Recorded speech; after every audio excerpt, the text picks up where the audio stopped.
The night was bitterly cold, the kind of cold that creeps into your bones and lingers. The wind howled through the empty streets of the city, carrying with it a promise of snow. Most people had long since retired to the warmth of their homes, leaving only a few stragglers to brave the freezing night. Among them was Samuel, a man in his early 30s, tired from a long day at work. He stood on the platform of the city's oldest subway station, waiting for the last train. It was nearly midnight, and the train was late. Samuel glanced down the dark tunnel, hoping to see the headlights of the approaching train. But the tunnel seemed endless, yawning like the mouth of a beast ready to devour him. The station was unnervingly quiet, the kind of silence that made you feel like the world had forgotten about you. The old, flickering fluorescent lights cast long shadows across the platform, and the graffiti-covered walls seemed to come alive in the dim light. Samuel rubbed his hands together, trying to stave off the chill.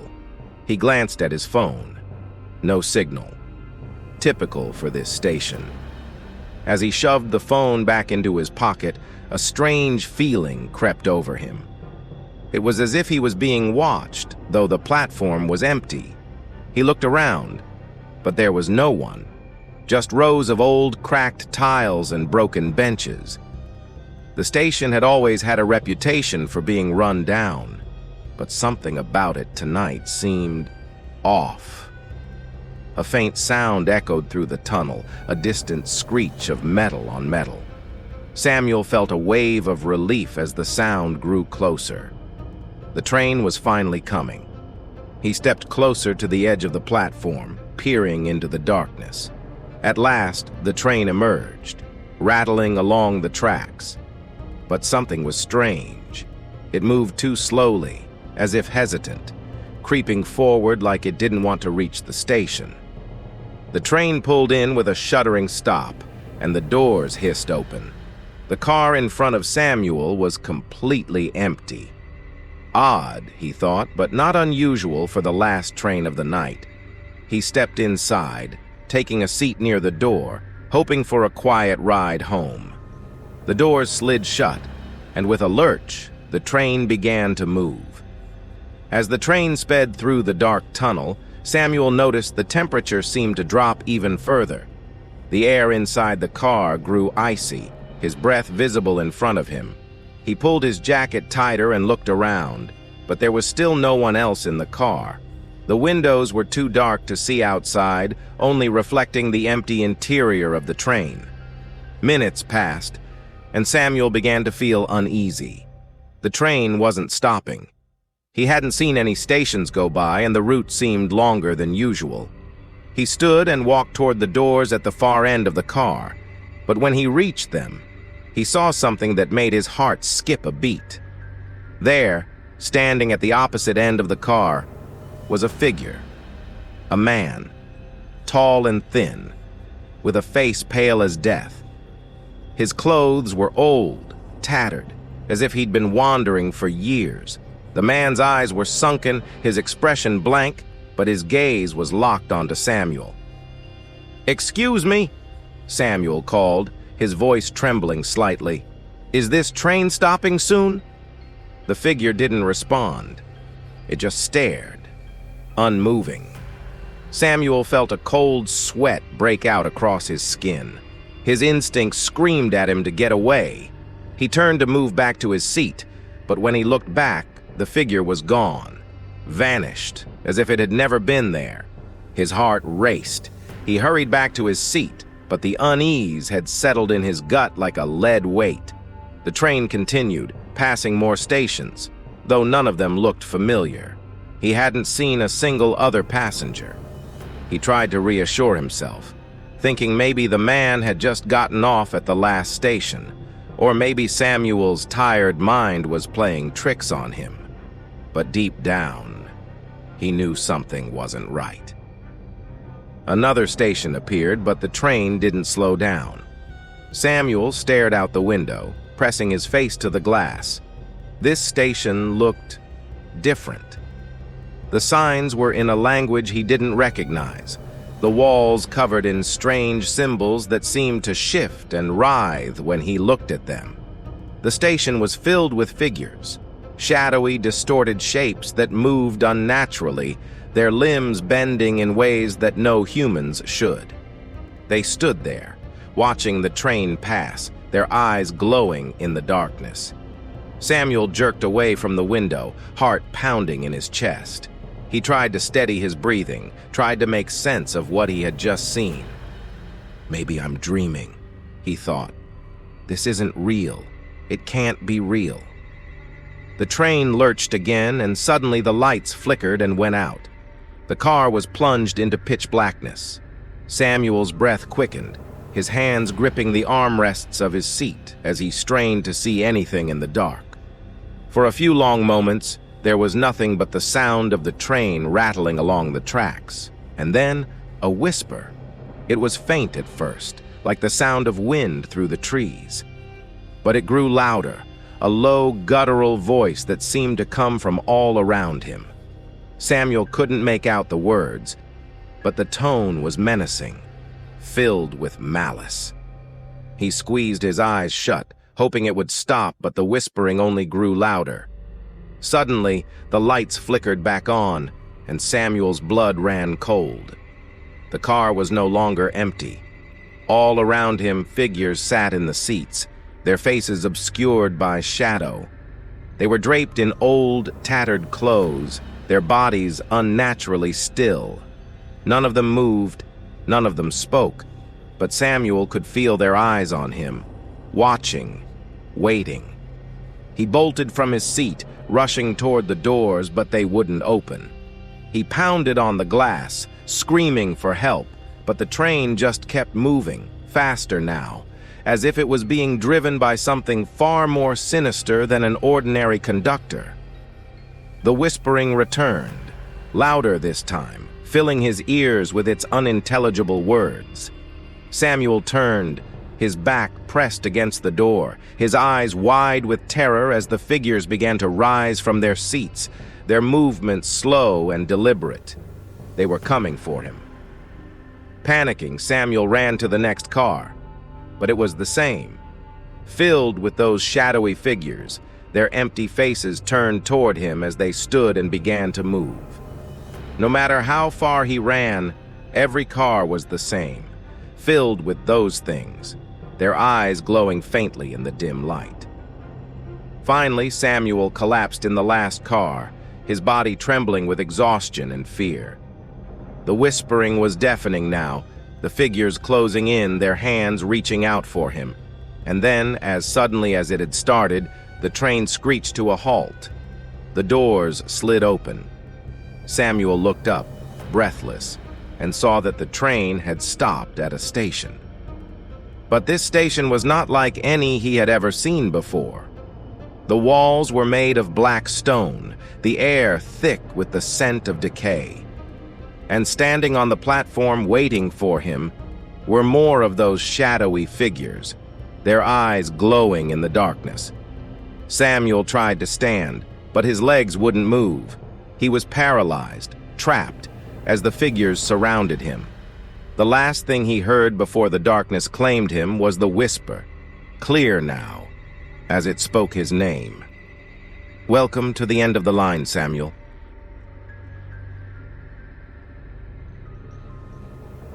It was a rainy night, the kind where the world seems to blur outside your windshield, everything melting into streaks of shadow and light.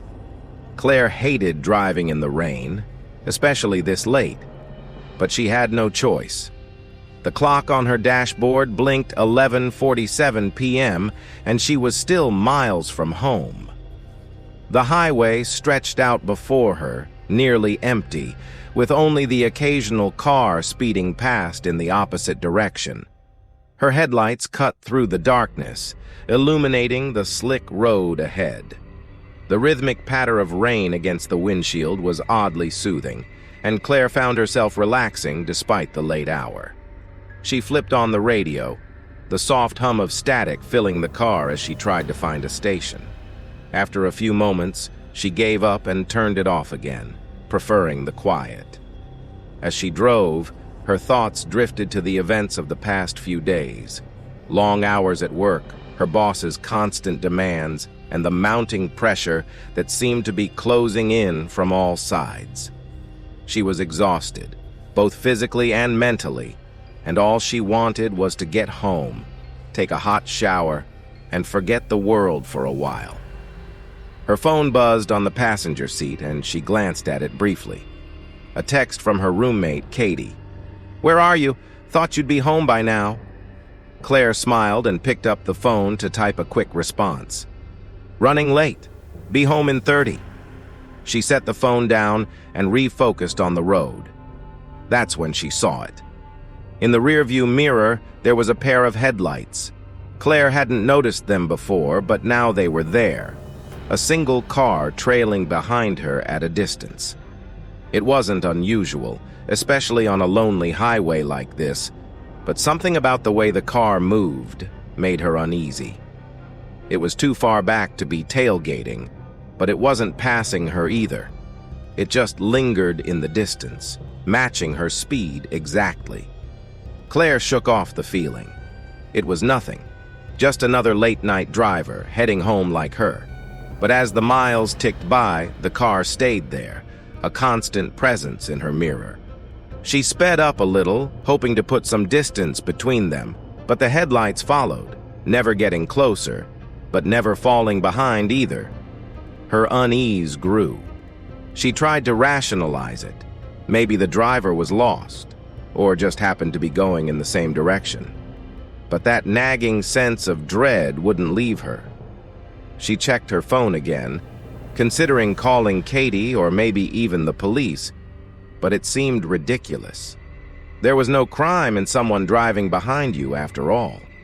Suddenly the rain began to fall harder, the downpour obscuring everything except for the glowing headlights in the mirror.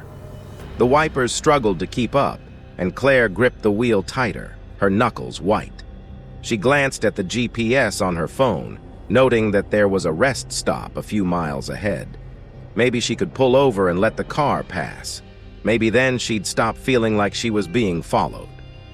The minutes stretched on, and the lights never wavered. Claire felt her heart begin to race, her breathing quickening despite her attempts to stay calm. The rest stop came into view, its dim lights flickering in the distance like a beacon. She flicked on her turn signal, hoping the car would just keep going. But as she slowed to exit, the headlights behind her did the same. Claire's pulse quickened. Now she couldn't ignore it. Whoever was behind her was deliberately following her. The car slowed as she pulled into the parking lot of the rest stop, stopping in front of the convenience store. It was a small place, mostly empty save for an old sedan parked by the gas pumps.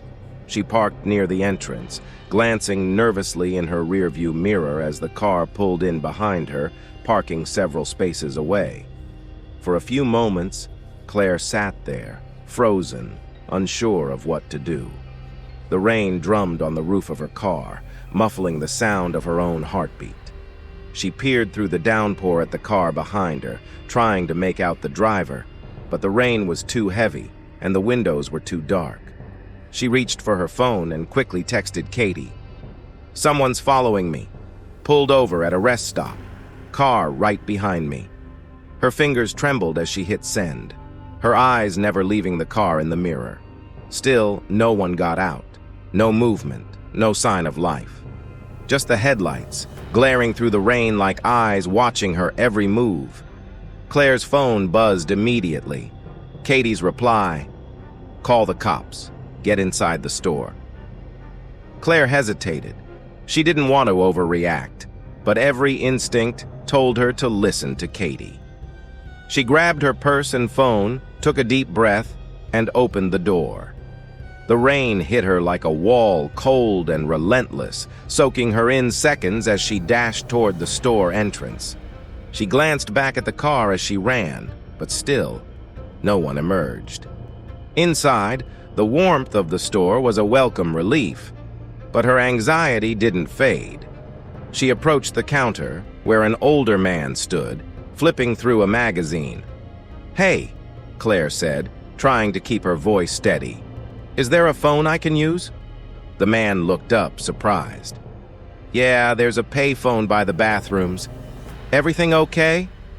Claire forced a smile. "Yeah, just car trouble, I think." The man nodded and went back to his magazine. Claire hurried toward the back of the store, passing rows of snacks and drinks. She spotted the payphone and fumbled for change in her purse, but as she reached for the receiver, her phone buzzed again. It was Katie. "Do not leave the store. I'm coming to get you." Claire's heart skipped a beat. Why would Katie say that? She typed a quick response. "Why? What's wrong?" Katie's reply came almost instantly. "I just checked your Find My Friends. You're 50 miles away from home on a deserted highway. You're not at a rest stop. That's an old gas station that's been abandoned for years." Claire's breath caught in her throat. She spun around, looking toward the front of the store. Everything seemed normal. The fluorescent lights flickered. The rain poured outside. But now it felt wrong. All wrong. She stepped closer to the window and looked outside. Her car was parked where she had left it, but the car that had been following her was gone. The parking lot was empty. Panic clawed at her chest. She turned back toward the man at the counter, but he was no longer there. The store was empty. She hadn't heard him leave. The place was silent, eerily so, like the air had been sucked out. She took a step back, her pulse hammering in her ears. Her eyes darted around the room, scanning for any sign of movement. She wanted to scream, to run, but her body wouldn't obey. Suddenly there was a noise behind her, a faint rustling sound, like something brushing against the shelves. Claire spun around, but there was nothing, just the rows of old, dusty goods untouched for years. She swallowed hard, her breath shaky, and backed toward the exit. Then, in the corner of her eye, she saw it. A face in the reflection of the glass door. Pale, gaunt, with dark eyes that seemed to bore into her soul. It wasn't the man from the counter. It was someone, or something, else. The last thing Claire saw was the reflection's cold, twisted smile as the lights flickered and went out. Hours later, when the police arrived, the rest stop was empty. Claire's car was still there, keys in the ignition, but she was gone, vanished without a trace. And somewhere, out on the deserted highway, a pair of headlights moved slowly through the night, searching for their next target.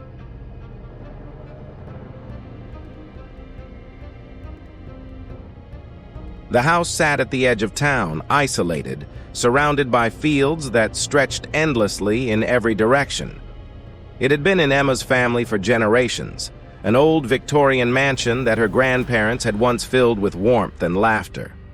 Now, it stood quiet, filled only with echoes of the past, and Emma, recently returned after her mother's passing, was its sole occupant. She had never liked the house.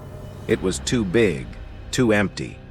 The floors creaked in the night, the windows rattled with the slightest breeze, and it always felt like someone, or something, was watching her from the shadows.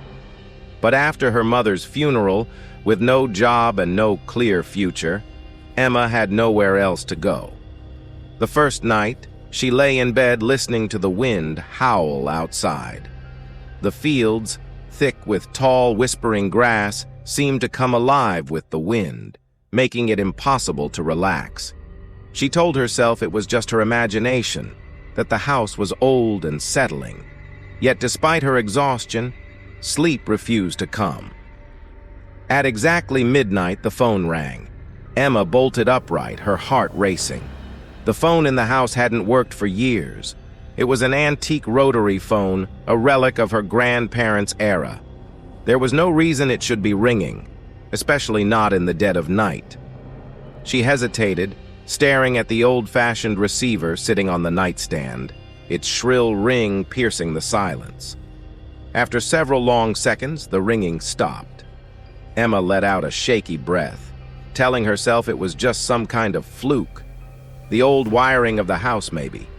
But as she lay back down, trying to calm her nerves, a creeping feeling settled in her chest. The next night, at exactly midnight, the phone rang again. This time, Emma didn't hesitate. She reached for the receiver and answered. "Hello?" Her voice was shaky, her heart pounding in her ears. There was silence on the other end. No static, no background noise, nothing but a void. Emma swallowed hard, her hand gripping the phone tightly. "Hello?" she repeated, her voice louder this time, more desperate. Then, just as she was about to hang up, a voice crackled through the line. "Get out!" The words were whispered, barely audible, but they sent a chill down her spine. The voice was male, deep and filled with urgency. Before Emma could respond, the line went dead, leaving her sitting in the dark, staring at the phone in disbelief. Her hands trembled as she set the receiver down, her mind racing. Was it a prank? A sick joke? But who would do such a thing in the middle of nowhere? She didn't know anyone in town, and no one knew she was here except for the lawyer who had handled her mother's estate. The rest of the night passed in a blur of anxiety and sleeplessness. Every creak of the house, every gust of wind seemed to grow louder, more sinister. Emma tried to rationalize it. Maybe the phone call had been a dream, a product of her stress and grief, but deep down, she knew better. The third night, Emma stayed up, sitting by the phone, waiting. When midnight came, the phone rang again. Her hand hovered over the receiver, her pulse racing. She didn't want to answer, but something compelled her to pick it up. "Hello?" she whispered, her voice barely above a breath. This time there was no silence. The voice came immediately, clearer than before, as though whoever was on the other end had been waiting for her. "You need to leave. He's coming." Emma's blood ran cold. The voice was the same, a low male whisper, but it carried a note of fear now, a sense of urgency that made her stomach twist. She opened her mouth to speak, but the line went dead again. She dropped the phone, her heart pounding in her chest. Who was he? What did he mean? "He's coming!" Emma stood up, pacing the room, her mind spinning. Maybe she was losing her mind. Maybe the isolation was getting to her. The sound of creaking floorboards interrupted her thoughts. Emma froze, her breath catching in her throat. The noise was coming from downstairs. She strained her ears, listening, hoping it was just the old house settling. But then she heard it again. Footsteps, slow and deliberate, moving across the floor beneath her. Someone was in the house. Emma's heart pounded so loudly she thought it might explode. She grabbed her phone and rushed to the door, her mind screaming at her to get out, to run. But as she reached for the doorknob, the phone rang again. She jumped, her breath hitching in her throat. Her hand trembled as she picked up the receiver. "Get out of the house. Now!" It was the same voice, more urgent, more terrified. Before she could respond, she heard a loud bang from downstairs, like a door slamming shut. Emma dropped the phone and bolted. She ran down the hallway, her bare feet slapping against the wooden floor, her breath coming in ragged gasps. She reached the staircase and peered down into the darkness. The house was deathly quiet now, but she could feel it. Someone was there, waiting for her. Without thinking, she turned and fled down the back staircase, the one that led to the kitchen. Her only thought was to get out, to run, to escape whatever or whoever was in the house. She reached the kitchen and yanked open the back door, stepping out into the cold night air. The wind howled around her, whipping her hair into her face as she stumbled into the backyard. The field stretched out before her, dark and empty, offering no solace. Emma didn't stop. She ran, barefoot, across the wet grass, her legs trembling with fear. She didn't know where she was going, just away from the house, away from the footsteps, away from the voice. But as she reached the edge of the field, something made her stop. She turned back, breathless and trembling, and looked at the house. The windows were dark, the silhouette of the old mansion looming against the night sky. But in one of the upper windows, she saw it. A figure standing in the shadows, watching her. It was too far to see clearly, but Emma knew it wasn't her imagination. Someone was there. And then, just as quickly as it had appeared, the figure stepped back, vanishing into the darkness of the house. Emma turned and ran again, her heart pounding in her chest. She didn't stop until she reached the road, where she collapsed onto the gravel, gasping for breath. She fumbled for her phone and dialed 911, her fingers shaking so badly she could barely press the buttons. When the police arrived, they found Emma huddled on the side of the road, shivering and pale.